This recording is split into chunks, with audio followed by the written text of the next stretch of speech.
Welcome back. This is part 2 on Virginia Woolf, and we last left our heroine in the midst of a mental breakdown on the verge of World War I.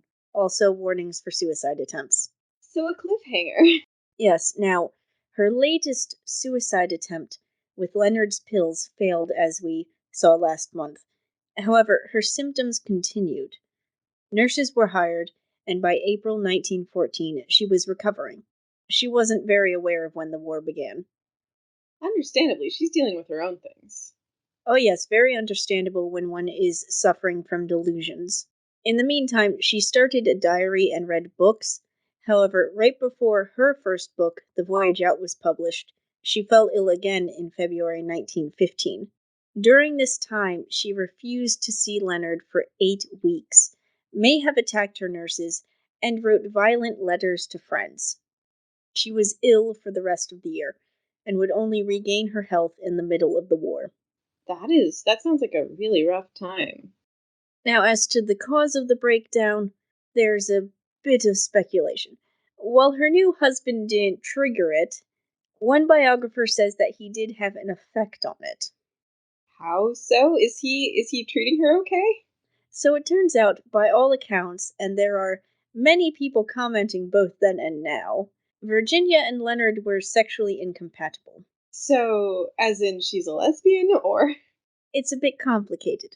Many cast her as sexually frigid, and him as heroically abstaining from sex, though they did try once on their honeymoon, but stopped because, as one acquaintance or friend later said, Leonard told me that when on their honeymoon, he had tried to make love to her, and she had got into such a violent state of excitement that he had to stop, knowing as he did that these states were a prelude to her attacks of madness. What? What exactly is a violent state of excitement? That is left very vague. Alright, I cannot tell you what it means exactly, or if he could actually tell at that time what signaled a nervous attack. So he could have been lying, or he could have been mistaken, and this could maybe be her being triggered about, her previous sexual assault or something. Could have been any of it, could have been all of it, but also put this in with the decision, as discussed at the end of last episode, that Leonard and the doctors decided they shouldn't have children due to her condition. And you see, there's a bit of anger at him and some self-blame going on. To add to this possibility, Virginia once wrote to a friend saying, Leonard has made me into a comatose invalid. I mean, the way that they're treating her, like that he is talking to her doctors, but she's not part of this decision making process, like I can see her feeling very disempowered, in addition to whatever is going on between them sexually. Very true. Now, this isn't to say it was a truly terrible marriage. They were still affectionate throughout their time together. But you can see some problems that could exacerbate an illness. In fact, I don't know anyone who feeling like an invalid. Yeah, do we know anything else about the way that they interacted aside from, that he was kind of going over her head with the doctors and that generally otherwise they were nice to each other? I can tell you the one story of why, despite everything that can be said about their marriage, Virginia liked him. So at one point, in about 1930, they had spent an evening with her sister Vanessa and were walking home, and there was a drunk woman being abused by 2 passers-by, and then accosted by a policeman who seemed to Leonard to be deliberately trying to goad her into doing something which would justify an arrest. Leonard then lost his temper, challenged the policeman in front of a small crowd, and made him let the woman go. So it's the chivalry. I think not just the chivalry, but that he could and was actually a generally kind and nice guy. Hmm. Right. Even if their particular relationship might not have been the best, I think that really does speak to him being a person that she could trust. Since we are in the middle of World War I, the world started its own breakdown, you could say, at roughly the same time. Virginia, when she became aware of the war, was horrified by the militarism and felt alienated from the typical civilian's view, let alone a combatant's point of view. None of her circle fought, though, and that she was rather insulated from catastrophes like the rest of the country. Remember, the Battle of the Somme in 1916 practically wiped out whole villages worth of young men because of the PALS battalions. Some people lost all of their sons, and it wasn't uncommon in later decades to find many unmarried women with old photos of fiancés in uniform who never came back. Oof, yeah, so she, pardon the pun, dodged the bullet. Instead, the people around her did alternative service. Vanessa and her new love triangle of herself, Duncan Grant, and Grant's lover, David Garnett, removed themselves to work on a fruit farm. Leonard himself was off the hook due to his shaking hands and Virginia's health history. Several others, including Linton Strachey, were also exempt on medical grounds. I love it, the circle of friends who all have various illnesses. Or run away and find loopholes. Whatever works, I mean. By the end of the war, Virginia and Leonard started their printing press, Hogarth Press. Starting out, Virginia was the one setting the type due to Leonard's shaking hands. They then relied on family and friends for books to publish, and she had also begun writing her second novel. The two are connected. Virginia quickly realized that she could write whatever she wanted, however she wanted, and so she did. It's a great freedom for a writer. Yeah, I can only imagine. I mean, rather than having to kind of tailor things to what you think publishers will want to publish, you are the publisher. Meanwhile, things were shaking up in Bloomsbury again. Everyone around her was having bisexual love affairs and embracing modernism. Could we put that on a shirt? If enough people desire, we will put bisexual love affairs and embracing modernism on a shirt. All right. But with your dollar. She was torn between feeling self-protective and wanting new friends as more people showed up. And this is how Virginia meets the poet Catherine Mansfield in 1917. They did not get on immediately. Virginia thought her unpleasant and unscrupulous. Then Catherine wrote she felt haunted by Virginia. Later, Virginia is showing her drafts of stories, and there are promises of publishing Mansfield's work at the Hogarth Press. So they warmed up to each other. How did that happen? Do we know? They would meet at mutual friends and acquaintances' houses for events and hangings out. Gotcha. So they just got to see each other in a different light. Eventually, because they eventually fell to talking, and there was the creative making up of each other in different writings, almost turning each other into characters and stories. Well, that's really fun. And then, of course, there must be drama. There were accusations by Clive Bell that Virginia told Catherine of gossip he'd made about her, comparing her to a cheap thing on a barrow. I mean, I feel like if you're going to gossip about someone, you should be aware that it might get back to them. Added trouble is that Mansfield began to show the first signs of tuberculosis at the end of 1917. So when you were saying sickly friends, that was foreshadowing. She was now forced to go abroad to find a better climate to deal with the disease. Virginia couldn't make herself sympathetic to this. Which, in my opinion, is just kind of wild because, like, her disease is pretty awful. Can she not sympathize with someone else who has a really rough time of it, or?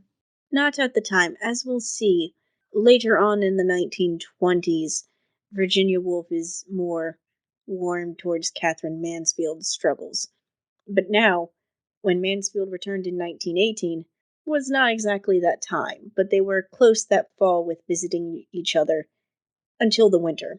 Then Mansfield was shut up away from everyone, and Virginia thought they'd quarreled somehow. Kind of a disconnect is happening here. You could say that the spring saw the continuation of their friendship, but by August 1919, Catherine was telling Ottoline Morel that she was insane with physical suffering, and then she left for Italy. This was followed by a tiff over a review of one of Virginia's novels, while Virginia didn't take Catherine's state of mind into account. So it's the kind of thing where everyone's suffering and rather than finding that magical click that allows people to empathize and kind of be on the same wavelength, they instead are just hurting each other because each is hurting individually. And this continued. Everything came to an end when a letter to Mansfield went unanswered in 1921. And Virginia further rejoiced when the poet didn't win the Hawthorne Den Prize the next year. Catherine would die in 1923 at the age of 34. A mixture of rivalry and remorse would coat Virginia's future thoughts on the poet. Yeah. Oof. And you really don't like to think of your friends dying that young. Other new adventures in the early 20s saw the Woolfs move into Monk's house out in the countryside.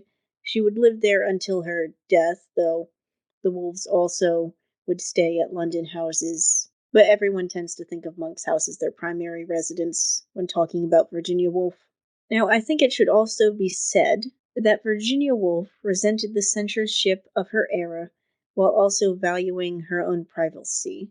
In fact, she made comments about disliking leaving out gay stuff in dead people's lives. Really? So, for instance, she once wrote, "Well, what's to be done about our lives, I wonder? The AMF, Goldie thing to me quite futile," she says, referring to Forster's expurgated life of Goldsworthy Lowes Dickinson, which left out his homosexuality. She wants them all, eventually, to have honest, uncensored lives. Meanwhile, she also had mixed feelings about people publishing her letters or writing about her. So she wants all of the other authors to be outed posthumously, but not her. You could say she has mixed feelings on the subject. Mhm. But I do have to say, well, dear, we here at the Paris Lesbos podcast do not censor such things, but I get the feeling that'd be cold comfort since we are discussing you right now. Well, she's dead, so what can she do about it? And this leads us into meeting another writer, Vita Sackville-West. Oh, quite the introduction, quite the auspicious beginning. What do we know about her? They met at a dinner given by Clive Bell. At the time, Vita was the more popular and commercially successful writer. Now, while Vita was writing to her husband, Harold Nicholson, about how she was lovesick over Virginia, Virginia was describing her as a florid, parakeet-colored aristocrat who possessed confidence and no wit. Ooh, okay. However, she was also very shy around said aristocrat. It was an odd pairing, to say the least. Yeah. How does Virginia get over this? Well, not automatically at once, you see. Virginia thought of herself as the more intelligent woman and was bored with Vita's social world friends, and Vita saw Bloomsbury as initially shabby and difficult, and then felt ill at ease around it. And yet, despite this mismatched pairing, they still feel drawn to each other. There was probably partly the writerly interest. Vita liked Virginia's writing, and the Wolfs wanted Vita to write something for their press. Remember, still much more popular writer would help the Hogarth's press finances. At the same time, Virginia is intrigued by this woman, Mm-hmm. as one can tell by the various descriptions of her. I like her, and being with her, and the splendor. She shines in the grocer's shop in Seven Oaks with a candle-lit radiance, stalking on legs like beech trees, pink glowing, grape clustered, pearl hung. That is the secret of her glamour, I suppose. Well, all right then. Guess she's pretty hot. But back to the Hogarth press. Vita did in fact write for the Wolves. This is how we get the book Seducers in Ecuador, which is dedicated to Virginia. Oh. Writers Flirting 101. Meanwhile, Virginia began Mrs. Dalloway, a novel about a woman giving a party, but really it's about everyone's problems from marriage to the result of World War One. There followed visits to Knoll, Vita's childhood home that she could not inherit because she was a woman. And Still, yes, that law I think was only recently changed, or they're still fighting over it in the UK. I love the UK. They're so old school. So, visits to Knoll and various other outings. Virginia liked Vita's novel when she got a hold of it for publication, and thereafter they basically settle into a flirtatious friendship for a while. Meanwhile, there's a crisis in 1925. God, can this woman not just have like a peaceful time of it ever? A Holiday in France, followed by the publication to acclaim of Mrs. Dalloway and the Common Reader, and writing a handful of short stories. All appears to be well with all this. And then she crashed. During her nephew Quentin's 15th birthday party, Virginia fainted. She spent the next several months miserable and frustrated that she couldn't write to the lighthouse. That is rough. I mean, it seems like things were kind of on the upswing, and then. In the meantime, Vita was off preparing to join Harold in Tehran, Persia, where he had been posted. Yeah, so how is Vita and Harold? Has she told him about this flirtationship? They basically have an open marriage. In fact, she once wrote to Harold, "I simply adore Virginia Woolf, and so would you. You would fall quite flat before her charm and personality. Mrs. Woolf is so simple, she does give the impression of something big. She is utterly unaffected, there are no outward adornments, she dresses quite atrociously." Parentheses, affectionate. Well, you see, later in that same letter, she goes, "I've rarely taken such a fancy to anyone, and I think she likes me. At least, she asked me to Richmond where she lives. Darling, I have quite lost my heart." Oh, I love this open marriage here. That's the sweetest thing to be able to write about to your significant other. On the Virginia and Vita front, the letters between them became more intimate because Virginia started to really hate the idea that Vita was leaving. This followed by wanting to cry when Vita didn't write in December. Leonard then took action. Oh, so Leonard knows about this. What does he think? He is apparently all right with this. Because you see, he basically sent Virginia off to Vita, writing, "I enclose Virginia and hope she will behave." Cute. An actual affair started then over 2 nights. Vita would write to Harold that she loved Virginia, but wasn't in love with her. This worried Harold even more after coming off of the disastrous affair between Vita and Violet Trefusis only a few years before. Oh, Violet Trefusis, an old friend of the podcast. These events provoked a lot of teasing and nosiness in their social circles. For example, Clive Bell once followed Vita around a party, pestering her about whether she'd slept with Virginia yet. Oh my god, cool it, dude. Vita teased a still worried Harold about it, saying, "I think my never convinced him and everybody else of its truth." God, okay. I like these open relationships. That sounds really sweet and good. But I gotta say, I don't want all of my friends talking about the sex that I may or may not have had, you know? Well, Clive Bell couldn't follow Vita around at parties anymore because she was off to Persia, which she would record in a book, Passenger to Tehran. Now, the two continued to write back and forth to each other, some now famous lines including, "I am reduced to a thing that wants Virginia." The letters are more intimate, possibly because Virginia was more comfortable with the other woman now at a distance. Yeah, it makes sense in the same way that sometimes you write something to someone in a text that you wouldn't necessarily say to their face. And as is probably true in modern instances of that, the return was not some big romantic thing. It was rather awkward, with Vita being tired and Virginia trying to talk over the awkwardness, Oof, that just sounds like digging a hole deeper. followed by Vita distracted by Dorothy Wellesley and Virginia by writing to the lighthouse. However, there were still sleepovers. Now, when we say sleepovers, Well, you see, Vita always maintained, at least to Harold, that she only slept with Virginia twice, at most.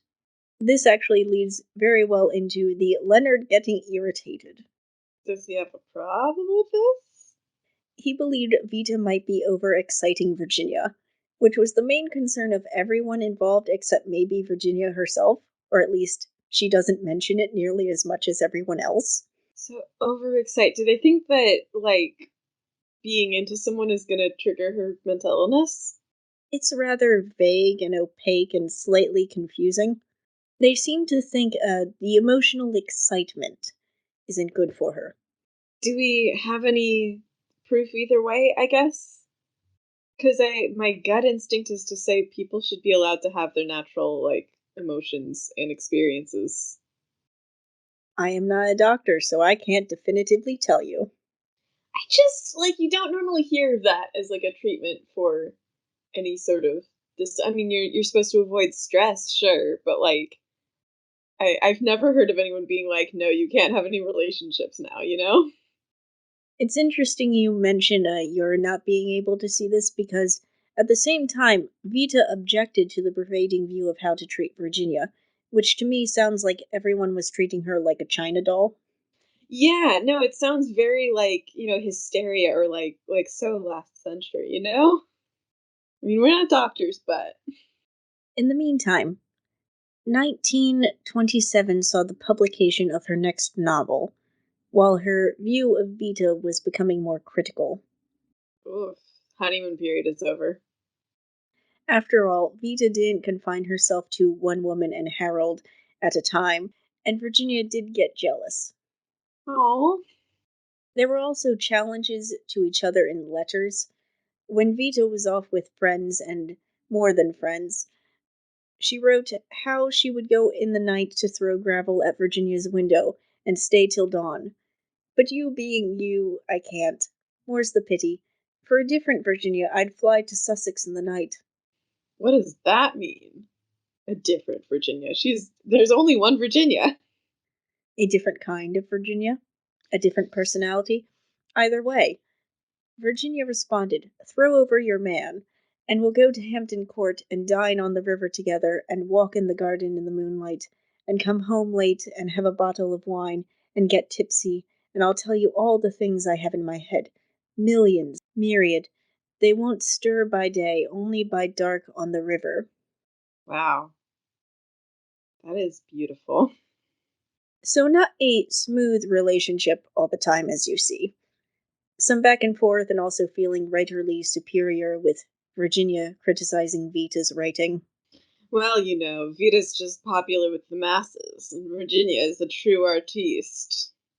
Now, by the end of 1927, Virginia gets an idea to have Vita all to herself, for a bit anyway. She'll write Orlando, the book that's all about Vita and has her switch from a man to a woman in the middle of the book while also being immortal. This, after Vita destroyed a marriage and had at least two more affairs with other women. It's a bit messy in there. Virginia did write to Vita about it first. Would she mind if Orlando turned out to be Vita? Of course, she wasn't really asking permission. Even Vita knew that Virginia was off on an idea like a dog with a bone. Since Virginia envisioned it as an illustrated book, she had Vita pose in costumes for the photos of Orlando.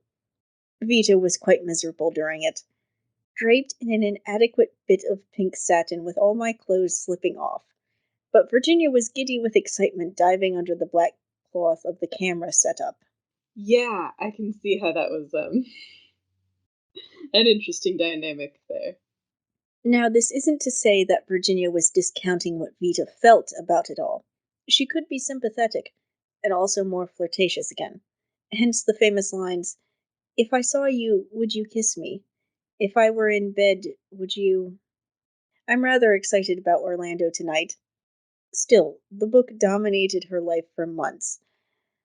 She finished it in the spring of 1928. By now, she's quite anxious when writing to Vita. "Do you think I know you? Intimately. The question now is, will my feelings for you be changed? I've lived in you all these months. Coming out, what are you really like? Do you exist? Have I made you up?"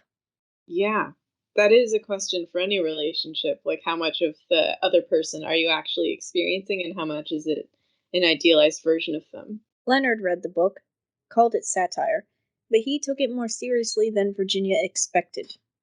Okay, I don't like that. Can I just say that sounds like he's not taking her seriously? Like, oh, he took it more seriously than she expected. Like, he's her husband. He should take everything she writes seriously. I think it means she wrote it as a much more light-hearted book, and Leonard took the plot much more seriously. Okay, good. I'm just saying. I'm getting My wife has hysteria vibes from him, and I don't like it. Vita, on the other hand, basically fell in love with herself. Love it. Then she wanted to steal Virginia away to France in September. After much back and forth dithering, they went to Burgundy. However, it felt more like companionship than a honeymoon, for the reality was not as flamboyant as Orlando was. I love this. It's so funny because like Virginia's so concerned that Vita will like not see this as a serious look at her, or will not like the likeness that has been portrayed. And here Vita's like, oh yeah, I love this. And then it still ends up not being true. It's funny you should mention that. So, the relationship slowly dies down into friendship afterwards due to incompatibility. But Orlando itself is a rather complicated book, a mocking biography being a joke for Vita and on Vita, associating love and friendship with pain and whipping in a cut section of the book, and manipulating its readers while concealing its author's feelings. As one biographer of Virginia wrote, Orlando is a critique of sexual censorship, which is also cunningly self censoring. It covers its tracks and gets away with murder. Meanwhile, the outside world had its own upheavals. The book The Well of Loneliness was causing an outcry over being too gay. Yeah, that was a pretty gay book, if I recall hearing about it correctly. Virginia wrote about it to Vita in August 1928. Vita was not amused. She didn't think it was a good book, but it was the principle of the thing, you know? Right, they're gay. They want to write gay things. They don't like that things are being seen as bad just because they're gay. Yes, likewise, Virginia also did not think much of the book, but she defended it publicly because why have censorship really? She actually gave evidence at the book's trial, though the witness for the defense was never heard. Now, going into the early 1930s, an old woman fell in love with Virginia. That's not what I was expecting. Ethel Smith was a composer, and as Virginia put it, an old gamecock. She was full of vitality even at 71. She also admired Virginia, who really liked the admiration being thrown her way. Ethel admired her voice and distinction. That being said, Ethel was usually made fun of by people. And Virginia did the same at times, telling her nephew Quentin, "An old woman of 70 has fallen in love with me. It is at once hideous and horrid and melancholy sad. It is like being caught by a giant crab." It's a good thing Ethel could cope at being laughed at, something Virginia herself could never do. So, does this go anywhere? Well, you see, they met in February 1930, and things moved fast. Apparently, at one point, Ethel burst into a room in a tailored suit and proceeded to discuss Virginia's genealogy, then Christian name terms, and then art. Oh, and we know what it means when you discuss art with a woman. On this podcast, at least. Virginia didn't mind this almost interrogation, but the honeymoon period was short. Ethel's pace of life was too fast for her. By the end of April, Ethel declared she was disillusioned. Virginia said she was glad. She hated illusions. They still hung out, though. Meanwhile, Virginia was now writing The Waves, a novel with 6 narrators and seeing how their consciousnesses interact. Ooh, weird. It would be published in 1931. By now, her writing was earning her a middle-class salary. Not bad for a writer, especially one who liked to experiment. This was also good for the Hogarth Press, though it still ran on a shoestring budget, much lamented by the employees. Now, she also started to do review work less often. She had been doing this to supplement income over the years, and it's not as if she really needed the money it brought in now.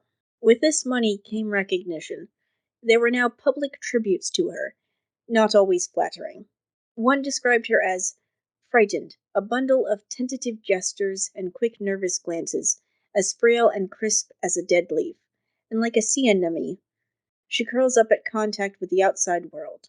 Virginia wrote a furious letter after that, which was never published. but in it she accused the writer of making her a victim of a questionable and highly disagreeable form of bookmaking. Other tributes were more discreet and admiring. Yeah. I don't know how I would react to that. I mean, it can be really tough for a public figure to have to deal with people's perceptions of them.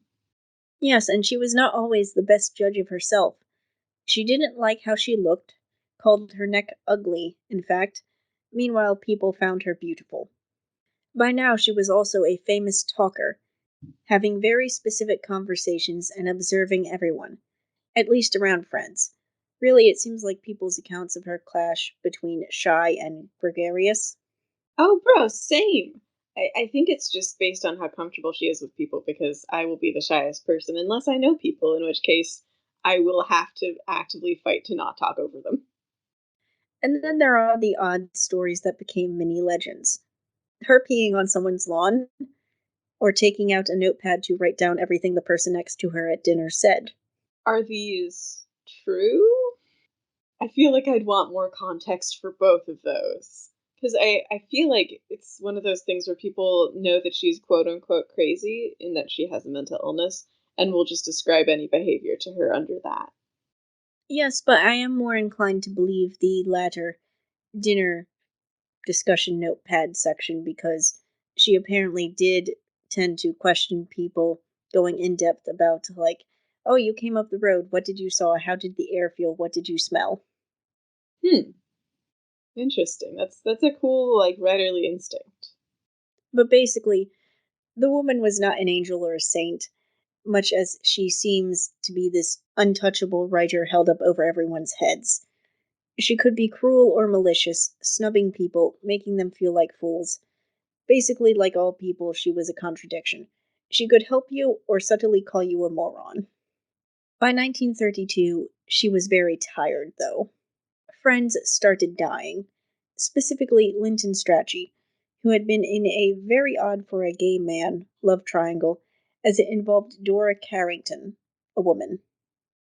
Was he in a relationship with her, or was his partner in a relationship with her, or how is this working? She platonically loved him. Whatever works, you know? I'm not gonna police their relationship. Now, Virginia didn't always get on with Carrington, but at one point it was suggested that Virginia write his biography. That didn't happen, by the way. Instead, there was speculation that Virginia Woolf encouraged Dora Carrington towards suicide. Excuse me? The woman had already tried to kill herself while Strachey was dying, but didn't succeed then. While Virginia felt strongly that she didn't approve of Carrington's actions, there was still the gossip of a letter found with the word wolf underlined several times after Carrington died. So, did Carrington commit suicide in the end? Yes, Weird. Because I guess we can't really know in the end what was going through her mind or what was going through Virginia's mind or what the intentions were there, right? but yes, we can't really know what was going through anybody's heads. We do know this necessitated a brief trip away to recuperate from drama and loss. Coming back, there was still drama in her social circle, friends having spats. She fainted twice, worrying Leonard about her heart now. She also debated riding a motorcycle in London at one point, but that didn't happen. Yeah, understandably. I mean, it sounds like she is in a period where she might want to watch herself a bit more and be a bit more careful. There was also more irritation from unexpected house guests, Love that. incl- including a bizarre count who was a literary claimant to the thrones of Hungary and Poland, despite being born in New Zealand. He entered their orbit over a trial after he published erotic poetry, and he had been supported by Leonard, hence how he showed up for dinner. Honestly, this guy sounds like a fake character, like a red herring in a murder mystery or something, you know? History is full of red herrings and murder mysteries. Now, 1936 saw the start of the Spanish Civil War, which you would think wouldn't affect an Englishwoman very much. But her nephew, Julian, joined in. The 28-year-old became an ambulance driver in 1937 for the Republican side of the war. For those who don't know, the Spanish Civil War in many ways was a proxy war between fascism and communism. Some call it a dress rehearsal for World War II. It began with a military coup against the Republican government.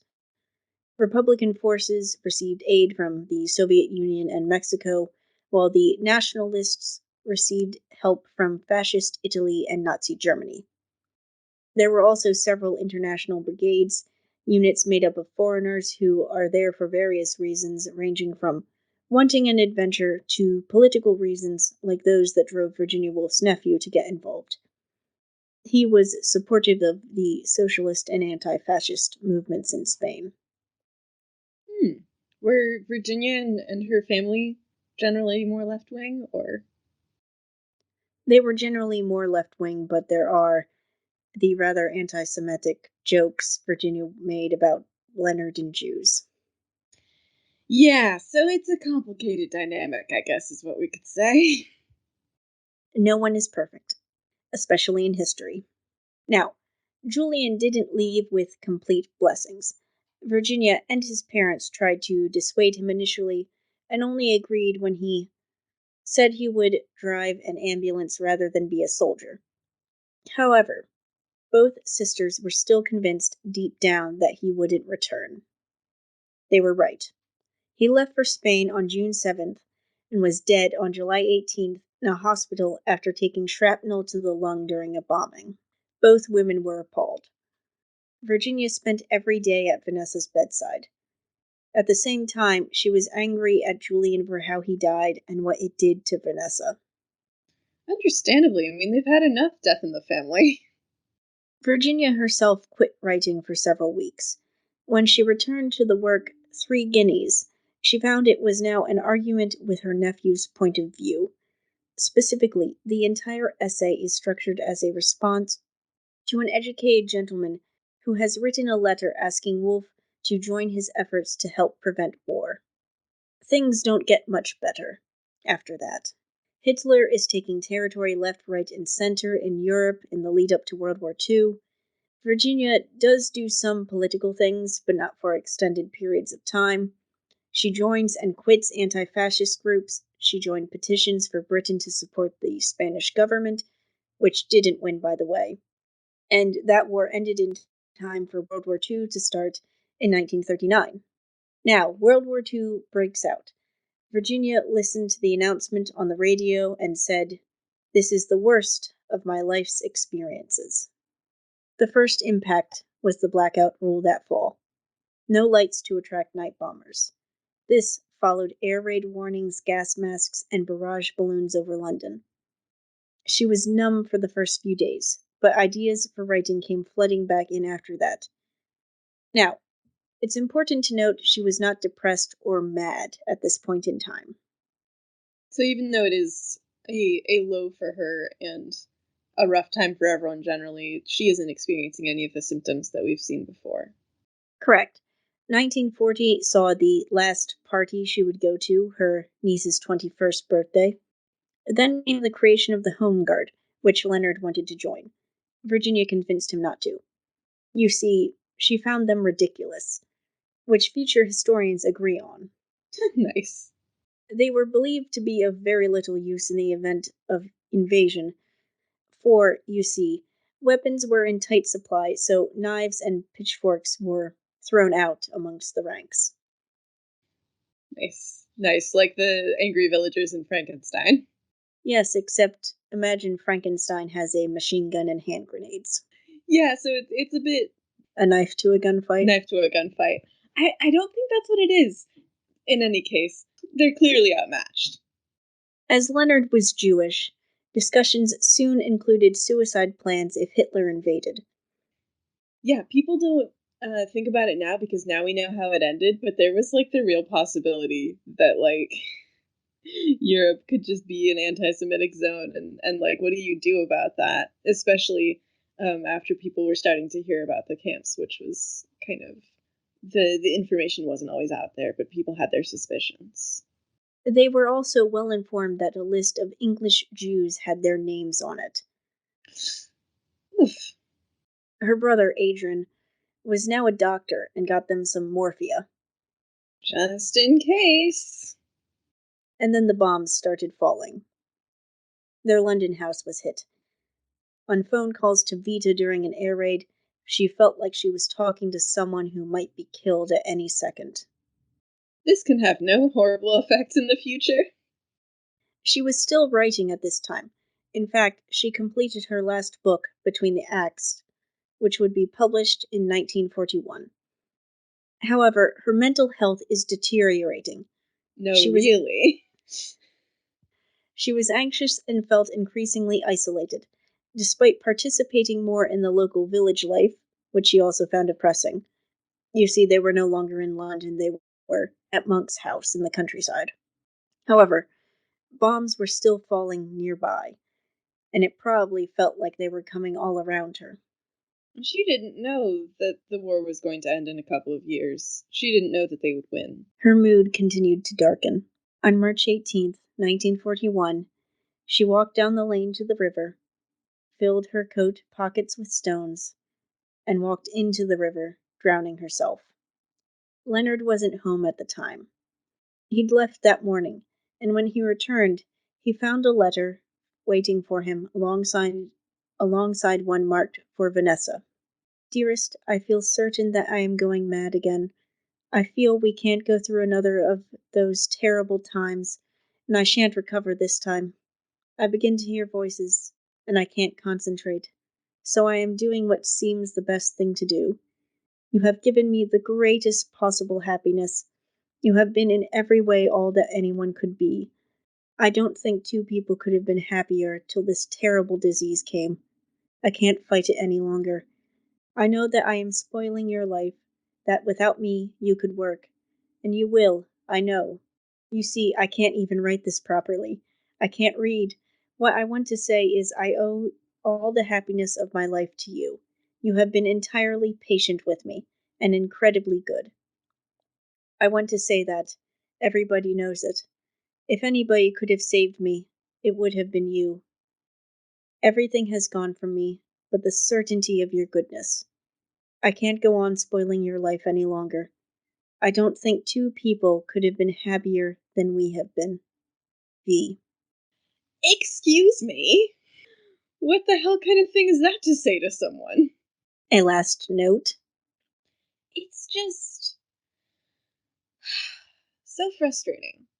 Like, oh, she's gonna have the last word. Like, oh, she's making his life easier by being out of it. Like, Virginia, like, that's not how that works.